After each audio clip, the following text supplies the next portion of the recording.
I'm Dick Berggren, and I'll be reporting on all the action in the pit area today. And right now, I'm with the pole sitter, Darrell Waltrip. Darrell, what kind of a race are you looking forward to today?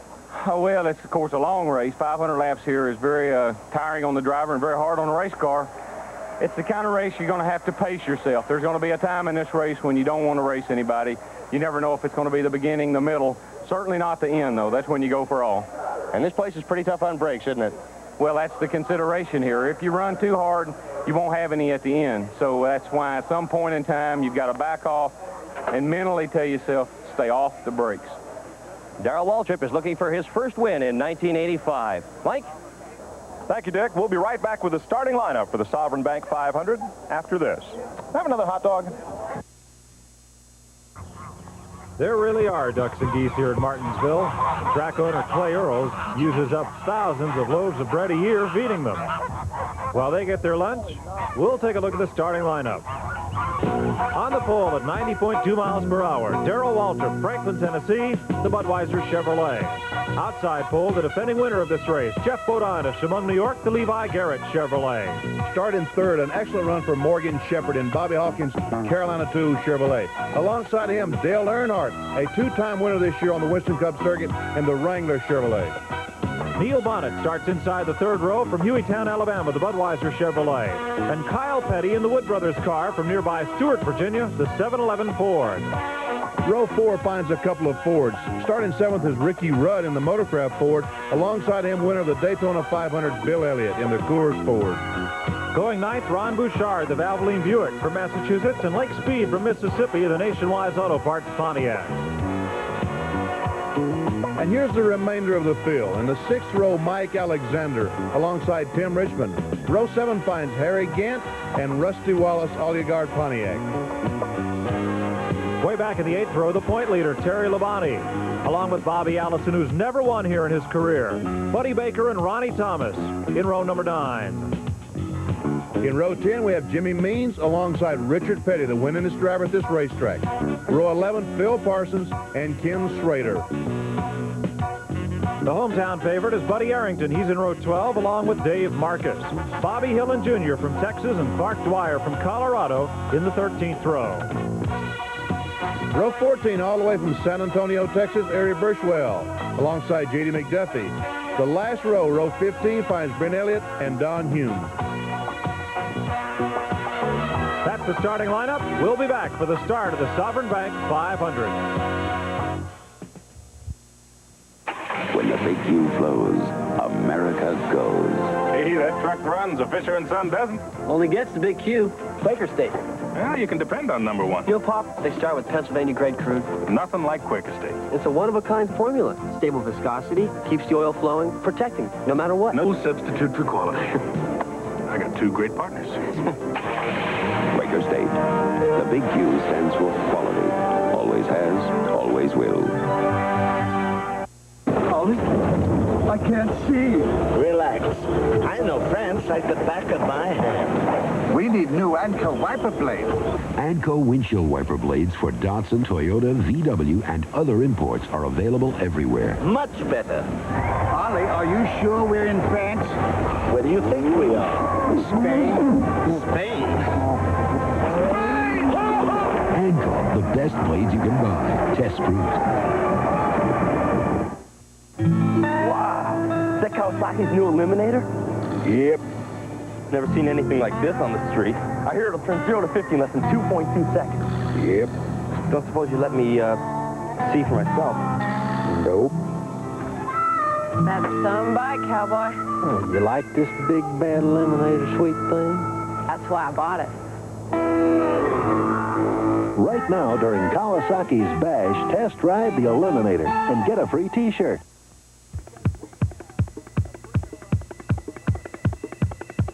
We are plush vans, sleek Suburbans, exclusive crew cabs, exciting Astro vans, and introducing Team Camaro. We are Choo Choo Customs, the power and the glory. Choo Choo Customs conversions are available only at your local authorized Chevrolet dealer.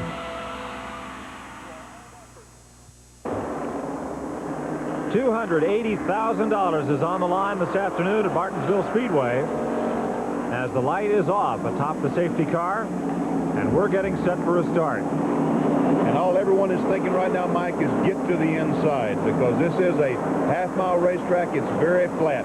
The groove is on the bottom of the racetrack. Everybody's going to be trying to get down there as quickly as they can.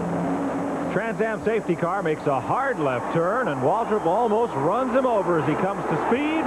And green flag is on in the Sovereign Bank 500. And Bodine wasted no time in getting to the inside, almost just as they hit the start-finish line. He did an excellent job getting down on the inside. And they got Earnhardt hung out on the outside right now. Morgan Shepherd's down on the inside. And, you know, you can see Earnhardt going to the back. It's imperative they get to the bottom as quick as they can. Earnhardt's in car number 3. First car in the outside lane as they go back into the corner. Waltrip's the leader. Bodine runs in second. Morgan Shepherd is third, just the way they qualified. Earnhardt started this race in the 4th spot, but he slid back to 6th position.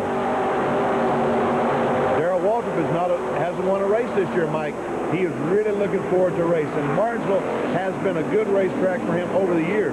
Jeff Bodine hasn't won a race this year. He needs a victory, and Martinsville is a good place for him.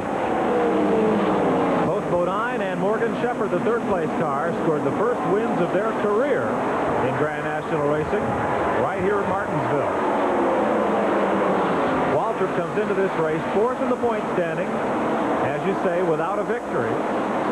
He's just 36 points behind Terry Labonte, the point standing leader after 7 of 28 races. So far, so good for Waltrip today. He's hanging on the bottom of the racetrack. No problems whatsoever. Look how quickly the field is single file. They have all gotten in line. Earnhardt was very fortunate to get in line about 5th or 6th place. He could have went back to about 15th. You'll see that this track has 3 different surfaces. Waltrip's now down on the concrete on the inside of the racetrack next to the curbing. One lane up in the corners is concrete, but it's newer, and the surface is not as worn as on that bottom groove, as you can see. And from there on up the racetrack and on the straightaways, it's asphalt. That's got to be a real challenge to a crew chief to set a car up. It's almost impossible, but I really don't think that these cars today in the corner will be going up on that asphalt on the outside. It's just a little bit too high on this type of racetrack. Earnhardt, the number 3 car, has settled in 6th spot behind Ricky Rudd's Ford. 4th is Bonnet. 3rd is Shepherd. 2nd, Bodine, and the leader is Waltrip. You know, right now we look at that string of traffic behind these cars, and Mike, we don't know who back there can run because they're all hung up in traffic. And at this point of the race, there's no point. As Darrell Waltrip mentioned, there's really no point in going out and abusing your car at this stage of the race. Waltrip and car owner Junior Johnson have had a bit of a mastery of the short tracks in recent years. At Nashville and Bristol especially, they have an enviable win record. And Waltrip has done well here as he leads Bodine, and Bodine was a bit of a sleeper last season. When he won this race, it was his first Grand National victory, and though he's won here in modified and sportsman competition, as he told us at the top of the show, this racetrack gives you nothing. It really doesn't. And the most amazing thing about Bodine's victory last year was that it was only about the 10th race for that team, a brand new team beginning in 1984, and in their 8th or 9th event, they won. And you really felt like they were going to be a team to be reckoned with. And they did. Last year won 3 events. This year, they haven't won yet. Here's Rudd and Earnhardt. This is the battle for 5th spot. Earnhardt having a little bit of a look on the outside. Kyle Petty is right behind him in 7th spot. Earnhardt really wants to go to the front.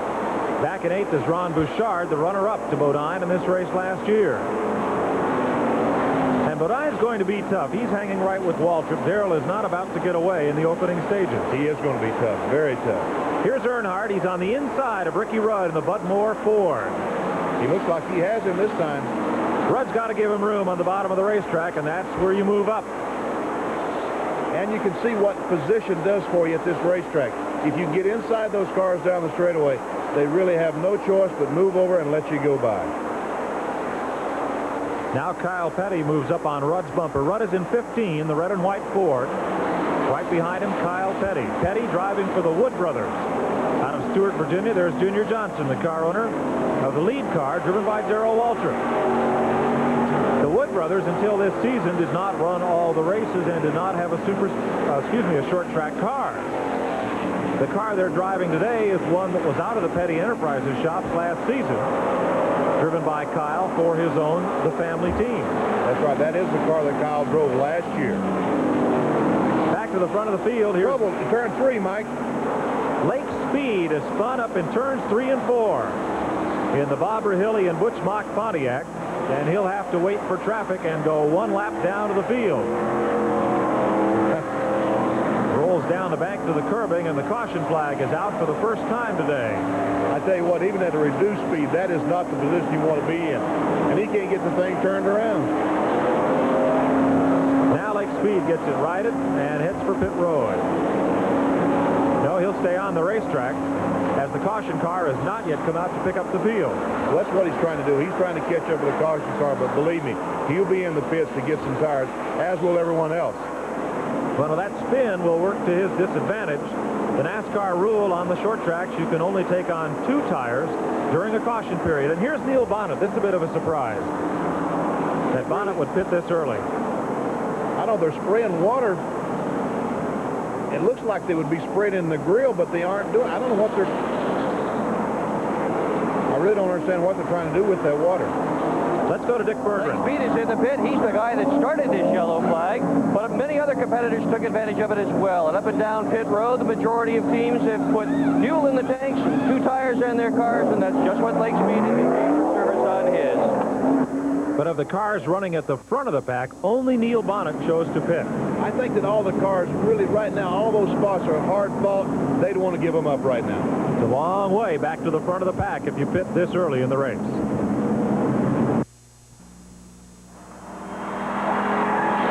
This is the skid pad, the ultimate test in adhesion, where car and tire get pushed to the limit.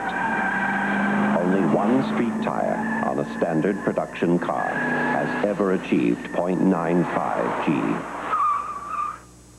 The Goodyear Eagle VR50, the American tire, even Europe is hungry for.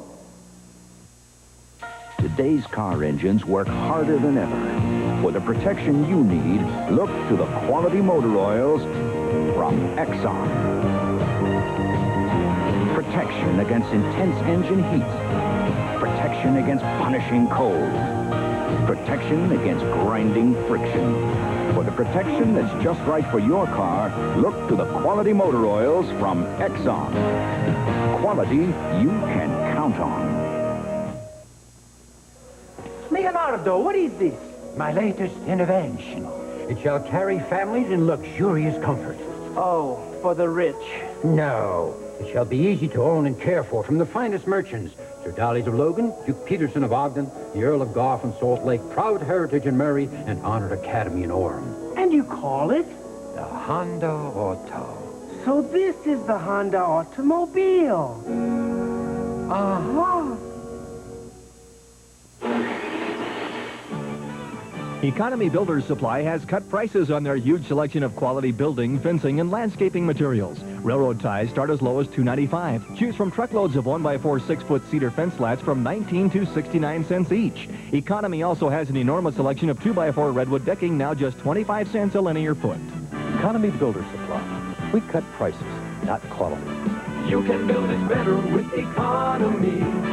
You can build it better with economy. Pace car heads for pit road. We're set for the restart. Harold Kinder usually flags with his right hand, but he's got that one bandaged up, but the left one will do just fine. Darrell Waltrip takes the green flag and heads back to turn number 1. Bodine's in hot pursuit. Morgan Shepherd, Dale Earnhardt, Ricky Rudd. Tell you what, those restarts going down in turn 1. Again, everybody's trying to get to the inside. Single file among the front runners. And off turn 2 down the back straightaway. 6 cars open up a little distance on the field. Ron Bouchard is 7th. Harry Gant runs in the 8th spot. A couple of lap cars there dropping to the inside. Put Ron Bouchard up in the 8th position just ahead of Gant.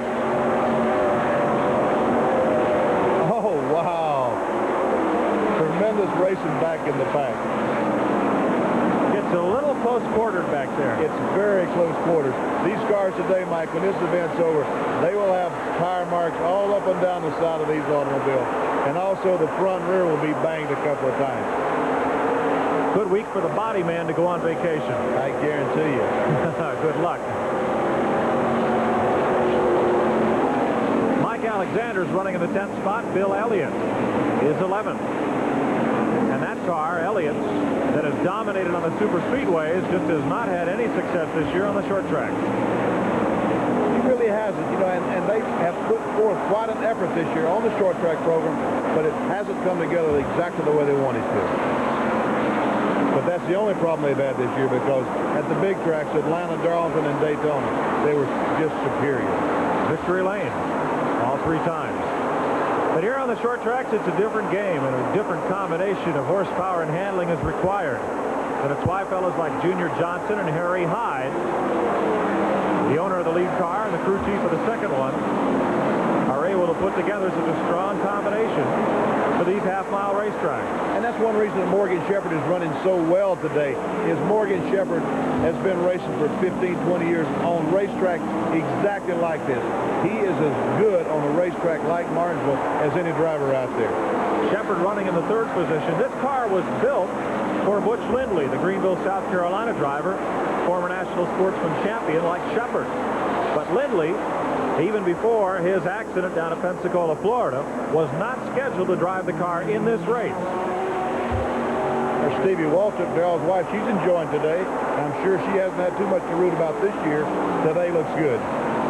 Well, she and 38,000 sun-drenched race fans, a record crowd here at Martinsville, and just about every seat in the house filled. Cars are getting fairly strung out. We're going to start to see some passing here pretty soon, Mike. Waltrip, Bodine, and Morgan Shepherd. Trouble up in turn 3, Mike. 2 cars, Bobby Hillen and Tim Richmond go around, and the rest of the field slips past without incident. Richmond climbs up over the curb. I tell you what, that can't do his car any good. That curb is about 4 or 5 inches high, and these race cars are very low to the ground. But he saved being lapped, so the gamble just might be worth it. He got away just ahead of Darrell Waltrip. And caution is out for the 2nd time today.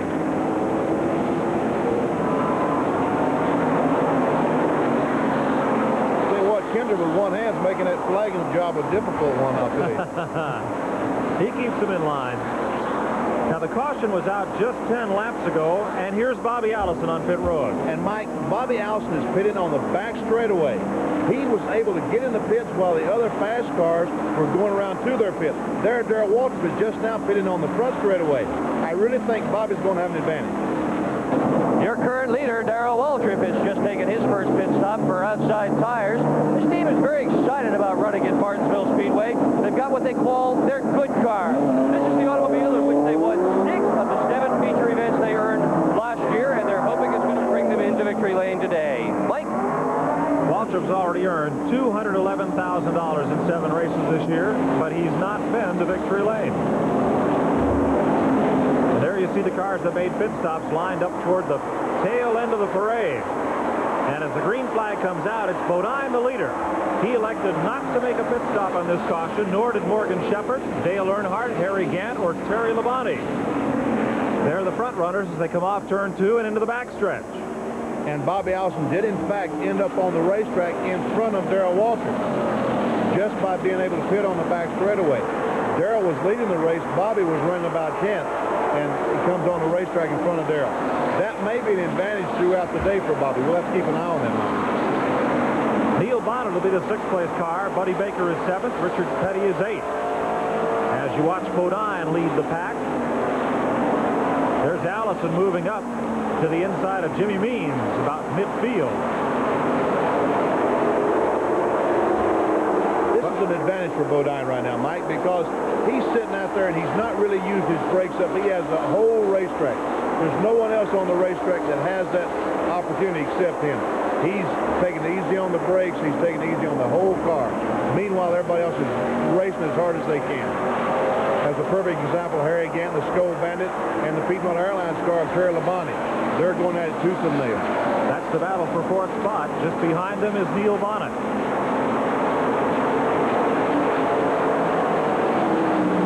Bodine in car 5. Morgan Shepherd in 16. Dale Earnhardt in 3. Are your front 3. Morgan is hanging in there, Mike. He really is hanging in there. It would be great to see that car have a good finish today. The Bobby Hawkins Carolina Tool Machine with Shepherd aboard. He, like Bodine, won his first Grand National race right here at Martinsville Speedway. Off the corner, down the straightaway. Ron Bouchard is up high in turn 3. And looks like he got a piece of the wall. It looks like the right front fender's flapping. Now, Bouchard has won here in NASCAR modified competition, but he's still looking for his first Grand National short track win. Yes, he has collected the wall. Pretty good, too, looks like. Wayne Bumgarner and the crew out to service Bouchard, and the caution is out for the 3rd time today. I would think that NASCAR is probably going up in the corner and inspect for some debris that he might have thrown out on the racetrack. And here come all the leaders. Let's go to Dick Bergeron on pit road. Here's your leader. The spin by Bouchard now has filled up pit road. Most everybody's using the same strategy. Outside tires, tank of fuel, clean the windshield, and try to get their guy out first. Right in front of Bodine is Darrell Waltrip, with whom he was battling earlier. Waltrip is taking a different tack and changing left side tires. And he beats Bodine out, and so do many of the other competitors. Jeff Bodine not as good a pit stop as he would have liked. Well, we're under caution at Martinsville Speedway. Let's go back to the SCTN studio and Charlie Harville. Thank you, Mike, and hello, everybody. Today I'm going to answer some letters which have come to the SCTN mailbag. We've heard from a number of you who wanted to know about schedules of future SCTN races. James Rippon of Albuquerque, New Mexico requested a schedule. So did Robert L. Casto of Lorain, Ohio, and Ivan Lane of Brookville, Indiana, and Charlotte and Dennis Libby from Worcester, Massachusetts. Here's the way the races will be scheduled for the remainder of this year. Next month, in July, we'll show you a late model sportsman event from Martinsville Speedway. In August, it's the Azalea 150. That's a modified race. In September, the Wrangler Sanfrecet 400, a Winston Cup Grand National race from Richmond Fairgrounds Raceway in Virginia. In October, the Goodies 500, another Grand National event. In November, the Cardinal 500, which combines late model sportsman and modified racing. And then in December, we'll have a special program which will show you highlights of all the shows which you've seen during the year. A lot of you wanted to know about the cap, which is being worn by Benny Parsons. Benny wears an SCTN cap, and we're going to try to make arrangements for you to be able to buy those caps at a later date. Remind you once again that if you enjoy these shows, we hope that you will call the station which you're now watching and tell them that you do enjoy the racing shows from SCTN and that you'd like to see more of them. We also hope that you'll let us hear from you here at the SCTN mailbag. Our address is Box 9517, Greensboro, North Carolina, 27408. Have an interesting letter from a young man in Ottawa, Illinois. His name is Dan Rodanis, and he wants to know how he can become an engine builder and if there are any trade schools or universities which teach courses in this sort of thing. Yes, Dan, there are. You should contact first, living in, as you do in Ottawa, Illinois, the University of Illinois. Ask them about the courses which they have. The business of engine building has become so sophisticated and so scientific in recent years that you need a college education in order to do it. After that, getting a job as a NASCAR engine builder is just like getting any other kind of job. You have to contact the teams and tell them you want to work and start at the bottom and work your way up. Dan Rodanis at Ottawa, Illinois. Incidentally, Dan, I used to work at LaSalle, Peru, Oglesby for WLPO radio out there, and I know you know where that is. We hope that you'll be letting us hear from you. Be sure to write us here at SCTN Mailbag. We'd like to hear from you and like to be able to answer some of the questions that you have. Now, let's go back to trackside and Mike Joy. Thank you, Charlie. We're watching the work on Ron Bouchard's car. Let's go to Dick Bergeron with a disgruntled driver. Ronnie Bouchard, the crew has just chewed up the front end of the car, but I guess you had a problem. What occurred? We did, Dick.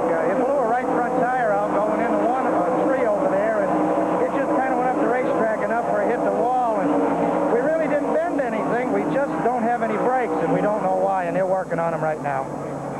Ronnie Bouchard behind the wall. This one looks very serious, possibly terminal for the car. Good thing he's got those goggles on. You can't see the fire in his eyes. When you see that wall coming, that really does make some fire in the eyes. And there, Bobby Allison has taken the lead. Again, hitting on the backstretch was his advantage. He has went from about 10th to the front. That team of Bouchards has had plenty of luck, but it's all been bad. They really have. I would say for the last couple of years that if there was an award given for bad luck, Jack Beebe's team would win hands down. At the front of the field, Bobby Allison's opened up the biggest lead anybody's had all day. Morgan Shepherd loses it. He collects Tim Richmond. And that's the second wreck Richmond's been in. And as the dust settles and the caution flag comes out, Shepherd's car is wedged in the wall, and Richmond is able to drive away. Barely. Richmond really collected in that time, and Shepherd's car looks very, very bad. One of those two cars just got a bit loose coming off the corner. There is no right rear on this car. It looks like the tire has gone off the car. I would say we probably had a problem with the right rear tire on Morgan's car. Morgan is okay. Same cannot be said for his race car, nor that of Tim Richmond. A lot of tire smoke off the right side from Richmond's car. And once the pace car picks up the field, he'll head for pit road and see what they might do with it. As you mentioned a moment ago, Mike, under the new NASCAR rules, Tim Richmond is only allowed to change 2 tires. And in this case, he's going to have to change the right sides because both of those tires are rubbing that sheet metal. If he were to have a problem with his left side, wanted to be flat right now, he would not be able to change it. Well, he could change it, but he'd have to take a 2-lap penalty. If I were Tim, I'd want to change the whole front clip. Yes, he needs to. Little fire has broken out underneath Morgan Shepherd's car. Now, these cars have safety fuel cells to contain the gasoline in the back, but perhaps a gas line or something has come loose. There's Shepherd out of the car. Yes, that's Morgan in the blue suit. Oh, is Timmy Richmond's car beat up? The whole nose of this thing is pushed back. This is the oldest Grand National stock car currently in existence. It's the first one that came off Banjo Matthews' jig when they downsized. The car has been wrecked very heavily before. Both the front and the rear have been replaced, and it in fact sat outside the garage for almost 6 months. But it was the team's favorite, so they resurrected it for this race, and they were hoping that an old favorite would bring them some glory today. Unfortunately, it's all beat up again, Mike. They will clear Morgan Shepherd's car from the front straightaway, and we'll be back. Hey, guys, want to get going? The lights green. What's the matter, buddy? Can't you get the thing started? This thing is an 85 Kawasaki Vulcan, and it is definitely started. Hear that shaft drive, V-twin. Feel that gorgeous liquid-cooled power. Some problem here? Not at all, officer. Then move it. Sure. This ought to hold me till the next corner. See the 85 Vulcan during Kawasaki's Spring Bash. Ollie, if you don't hurry, I'll miss my plane. Well, I'm doing the best I can in this terrible rain. Would a new set of Vanco wiper blades help? Certainly. Put them on. Change to Anco. They clean better than any other blade. Tests prove it. There, now I can see an airplane. Airplane! Don't worry, Ollie. It wasn't mine. That's mine. Anco, the best blades you can buy. Tests prove it.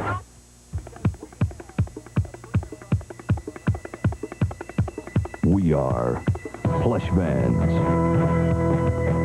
sleek Suburbans, exclusive crew cabs, exciting Astro vans, and introducing Team Camaro. We are Choo Choo Customs, the power and the glory. Choo Choo Customs conversions are available only at your local authorized Chevrolet dealer. When the big Q flows, America goes. Still beautiful, Dad. Took your brother through college, take you wherever you want to go. On Quaker State. Right. Smooth oil flow is what you want, protects the engine. See, Quaker State starts with Pennsylvania-grade crude, delivers stable viscosity. You get great protection with the Big Q. Hey, how come you know so much? From listening to you. Quaker State. The big Q stands for quality. Always has, always will. Darrell Waltrip, car number 11 in the lead for the second time today. Waltrip was the pole sitter at 90 miles an hour around this half-mile racetrack. Led the first 39 laps, and it's taken him 300 laps more to get the lead back. And Jeff Bodine's hanging right on.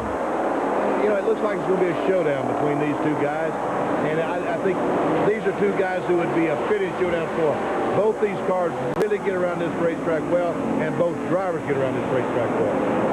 They battled with a checkered flag last July at Nashville, Tennessee, with Bodine winning that encounter. Here's Bodine, and they make a sandwich out of rookie driver Don Hume down the front straightaway. And Waltrip won't give up the lead. He jumps into the corner, and he and Bodine come together. But Waltrip is the one that ends up facing wrong way at the top of the racetrack. I hope Dale can get his car turned around in it and not lose a lap, because as well as he has ran today, it would be a shame to lose a lap.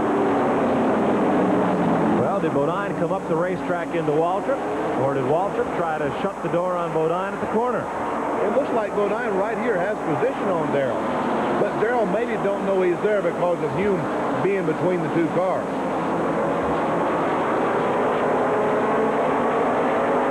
Well, Bodine is down. He's almost touching the curb as it is. Well, it looks like that Darrell certainly came down the racetrack. Hard to say from this vantage point, or any vantage point except behind the wheel, just exactly what does happen in a situation like that. But Waltrip's car is on pit road. It looked like he got a pretty good shot in the left front tire, but I didn't see a lot of damage while the car was sitting in the pits. You know, the strange thing about it, Mike, is the driver is the one that knows the least what goes on. Because what you really think happens when you watch it on film, you find out that really, truly, it's not the way you envision it being at all. Bobby Allison will take the restart in the lead. Gant will be second. Bodine is third. Terry Labonte and Neil Bonnet are lapped down, so that'll make Waltrip the fourth-place car. And again, they fan out down the straightaway and try to tuck in single file in the corner. Here's Waltrip moving up the outside. He is right back on the charge in hot pursuit of the leader. So that's the sign of a veteran, because, you know, a lot of guys will be upset and go out and slam, bang, and run into somebody. But Darrell Waltrip knows what he has to do. He's back out there, and he still has a shot to win this race. Harry Gant, the man chasing Bobby Allison. Gant won this race in 1982. His first career Grand National victory. Coming right here at Martinsville, like that of Morgan Shepherd and Jeff Bodine. And the man in the lead, Bobby Allison, has never won at this racetrack. So you're saying it would be very fitting if Bobby Allison were to win today? Well, Bobby thinks it would be about time. So does this fella here, evidently. He is certainly for Bobby Allison. Here is Gant drawing a bead on the leader on the inside, and Allison just closes the door as they work down into turn one. Harry's car really looks good on the bottom of the racetrack. The car looks like it's sticking very well. Darrell Waltrip just pulled over. He's off the pace down in turn one. Uh-oh, Waltrip is real slow as he comes off the corner and puts it behind the pit wall.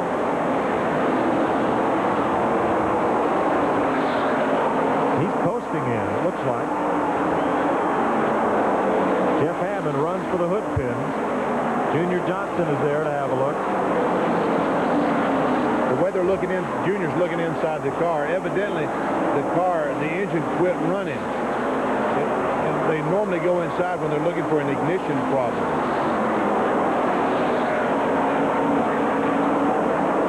Junior motions to crank it up.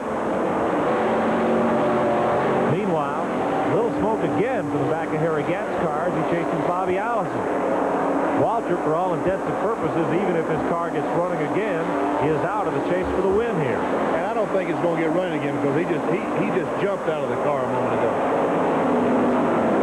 Harry Gant has really picked up the pursuit of Bobby Allison. He tries to go around him on the outside, right in the middle of the corner. Let's go to Dick Berger. You've had better days, haven't you, Darrell? Oh, yeah, you know, thank the good Lord nobody's hurt, and I come not doing what I wanted to do, really, but the car was off just a little bit. I took the lead about when I thought I could. Felt pretty comfortable. Bodine come in under me down there going into three, and well, What can I say? You can say that's racing. That's about all you can say. That's all you can say. If Harry Gant pulls off this maneuver, I will be impressed. On the outside. Not this time. That's tough. That's tough ground to plow, I'll tell you that. Well, he's not giving it up. Gant is on the outside of Allison as they come off the corner, and this time he'll stay right alongside. Allison got a little bit squirrely coming off the turn that time. And as they're back down in one, he just might be able to pull this thing off. Boy, that's a hard way by. It really is. It's a long way around. The surface not in as good shape up there. Boy, Allison had a prime opportunity to carve a piece out of Gant's fender. Didn't take it, and Gant has the lead. I'm impressed. He passed him on the outside.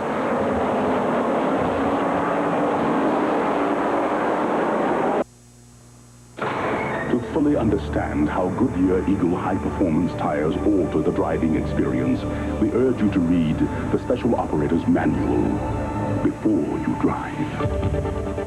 The information it contains may contribute significantly to the performance of the properly equipped car. Goodyear Eagles.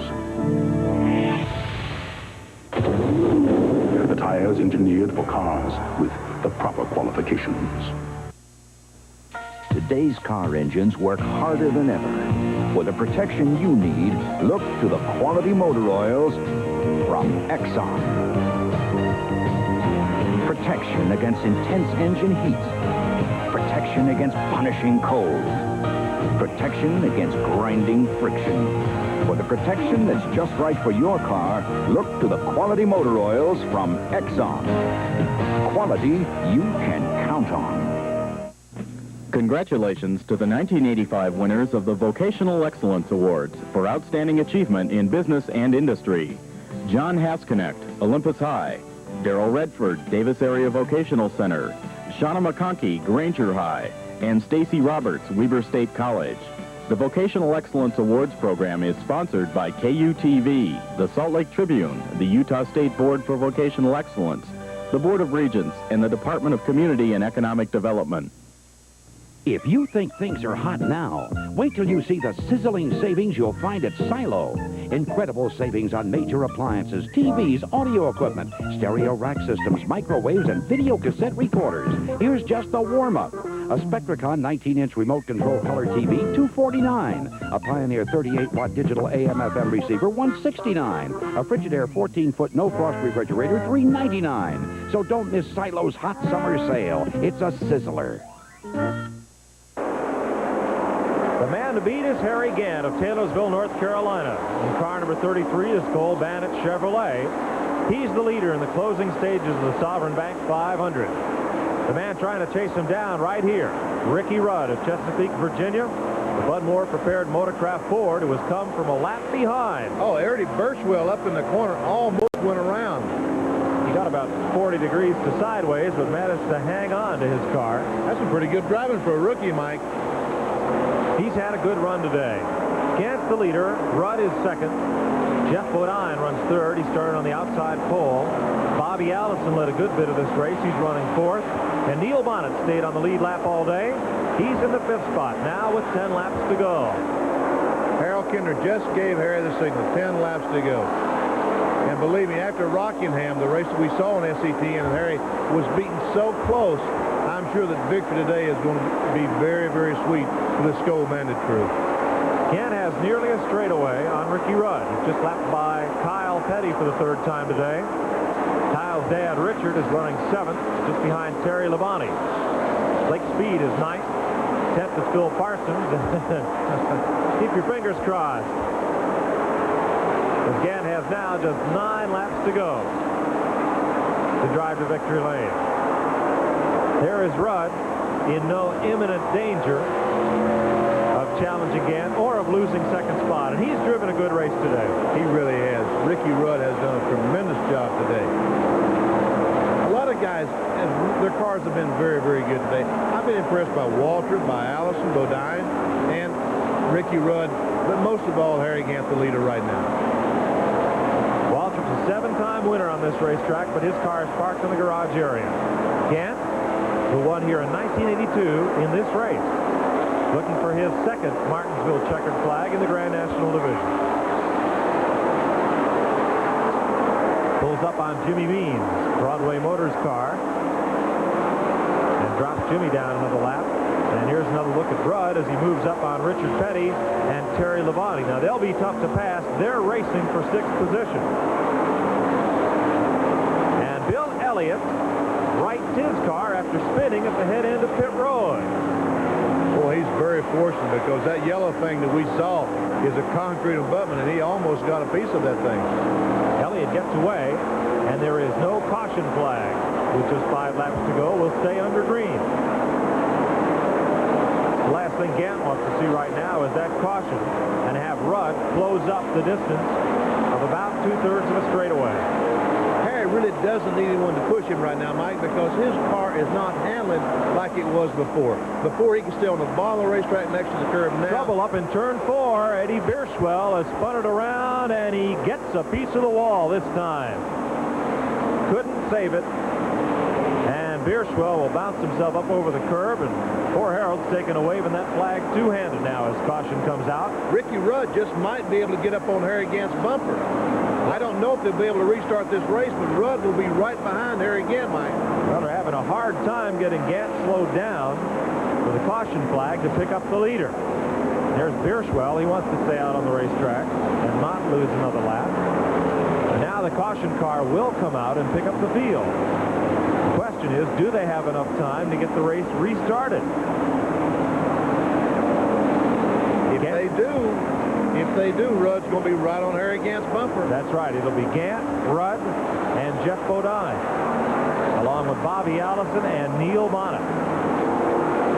2 laps to go, but the light is blinking, so that means as they come around the next time, if the light goes off, the race is going to be over when they come back around. So Harry Gant has won the race, I believe, Mike.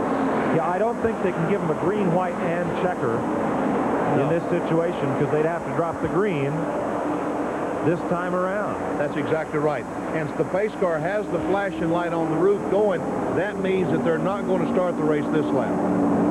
Well, it'll end under caution with 1 more lap to go, but the fans cannot feel cheated. Gant had a commanding lead, and he has truly won this race, and in fine fashion. He certainly has. It's another heartbreaker for Bobby Allison. 25 years, and he has still not won at Martinsville. It's a good, strong finish for Ricky Rudd. And likewise for Jeff Bodine, who won this race last year. You know, Bobby Allison's won 70 or 80 races in his career. It's amazing that he hasn't won a race at Martinsville. He has won on every racetrack on the Winston Cup circuit, and he's won 81 times. He just can't win here. Maybe he shouldn't even come. Well, Bobby Allison's not the type of guy to give up. He'll keep coming back. And there's a guy that's very happy right now, Harry Gant. Harry Gant becomes a 2-time Martinsville Speedway winner as he comes off the corner to take that checkered flag from Harold Kinder. Harry almost pushed the pace car off the 4th corner because he don't want to take any chances on anybody getting between him and the pace car. So here's Gant. There's the finish line, and there's the checkered flag. Harry Gant wins the Sovereign Bank 500. It's his 7th Grand National victory in his career.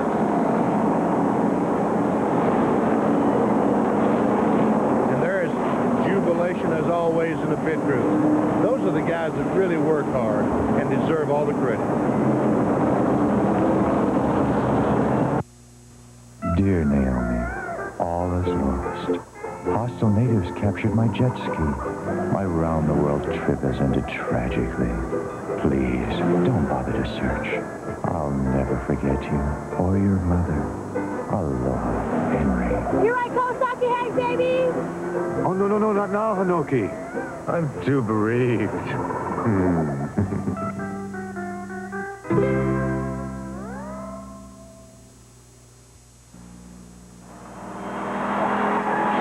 This is the skid pad, the ultimate test in adhesion, where car and tire get pushed to the limit. Only one street tire on a standard production car has ever achieved 0.95 G. The Goodyear Eagle VR50, the American tire even Europe is hungry for. Ollie, I can't see. Relax. I know France like the back of my hand. We need new Anco wiper blades. Anco windshield wiper blades for Datsun, Toyota, VW, and other imports are available everywhere. Much better. Ollie, are you sure we're in France? Where do you think we are? Spain. Spain. Anco, the best blades you can buy. Test proved. Today's car engines work harder than ever. For the protection you need, look to the quality motor oils from Exxon. Protection against intense engine heat. Protection against punishing cold. Protection against grinding friction. For the protection that's just right for your car, look to the quality motor oils from Exxon. Quality you can count on. Gant's 7th career NASCAR Grand National victory puts him over the $2 million mark in career earnings in the Winston Cup division. Let's meet him in victory lane with Dick Bergeron. Harry, congratulations. It looked like you were trying to stay out front, make sure nobody could get you toward the end. Well, the car always runs better out front. We had a lot of brake problem today, and when I was out front getting the cool air, it was much better. I could go in the corner, and if I didn't have any brakes, the car would coast on down to where it felt good to me. But if Bobby or somebody was shutting me down early, and I didn't have any brakes, and then eventually I wore out the front ones, I only had the rear one. So it was a hard race, but we had a good handling car. If I hadn't have got down a time or two on that, one restart there, could have stayed out front, it'd been a whole lot better for my car, because the last laps that I run with Bobby almost took everything it had out of those brakes. You folks hired Emmanuel Zervakis at the very beginning of the season to try to help you with your short track program. How instrumental was he in the win today? Well, he had a lot to do with the race today. He knows how. Emmanuel has run this racetrack so many years with Sonny Hutchison and different people that he just knows a good combination here. Travis had a good combination. Emmanuel just added a little cream on what he had, and everything was just perfect. We had some malfunctions here. We found out later in trying to qualify. We had a problem with our distributor, and we found it Friday morning. We was running 3/10 slower than anybody else, and it was a little frustrating. We couldn't figure why, as good as it was handling, but we found a problem with our rotor button Friday, and all our Saturday practice is always fast as anybody. With 5 to go, there was a spin coming off the 4th corner. With 3 to go, the yellow flag came out. Were you thinking your snake bit, these guys are all going to close in on you again? Yeah, there's oil on the racetrack. I was telling Travis, don't let them restart this race. There's blowing oil everywhere. Harry Gant returns to the scene of his very first Grand National victory here at Martinsville, Virginia. Mike, Benny? Well, Gant's car owner commutes to the races every weekend from California. He's movie director Hal Needham. Hal Needham, you must be very proud of your team. Yes, I am. I think everybody did just a great job. They had that car running so good. Travis and Zervakis had it. It looked like it was on a rail.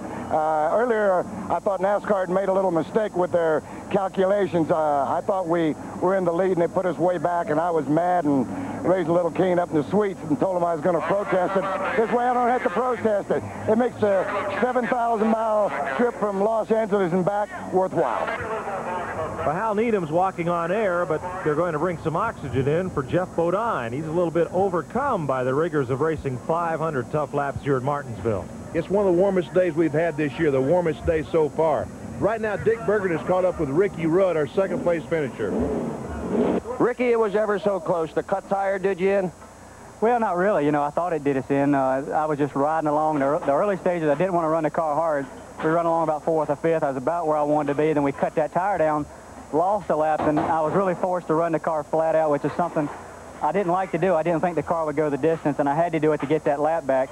I say all in all, everything went well. The very last set of tire change we made, the car slowed down about 0.2 of a second, and that was really a little bit of the difference. I couldn't quite run with Harry. Maybe the set of tires before, I maybe could have raced him, or at least seen the back of his bumper anyway.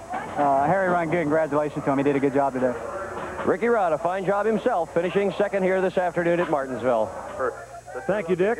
Well, 38,000 race fans begin to file out of the Speedway, and they'll have room for 2,000 more. This fall, they're adding some high-rise seats down in Turn 1 to this Speedway. It's an excellent spot. This is where we watched the race from today, down in Turn 1. It's a great spot to watch a race at Martinsville, Mike. I'll put my order in now. SETN congratulates Harry Gant on his victory in the Sovereign Bank 500. The Sovereign Bank 500 is a presentation of SETN, the Special Events Television Network.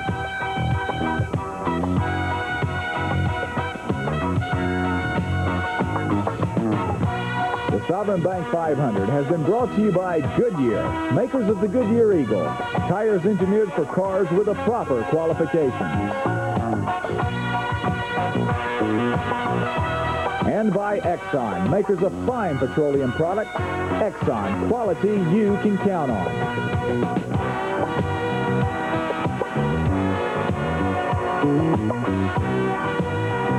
Special ground transportation for SETN provided by Choo Choo Customs Incorporated.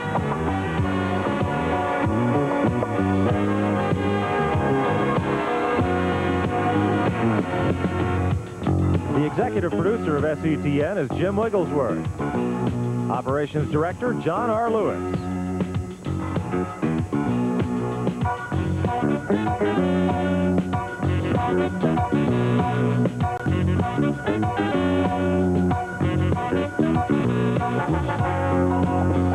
This is Mike Joy for Benny Parsons, Dick Bergeron, and Charlie Harville, inviting you to check your local listings for SETN stock car racing action all summer long on this station.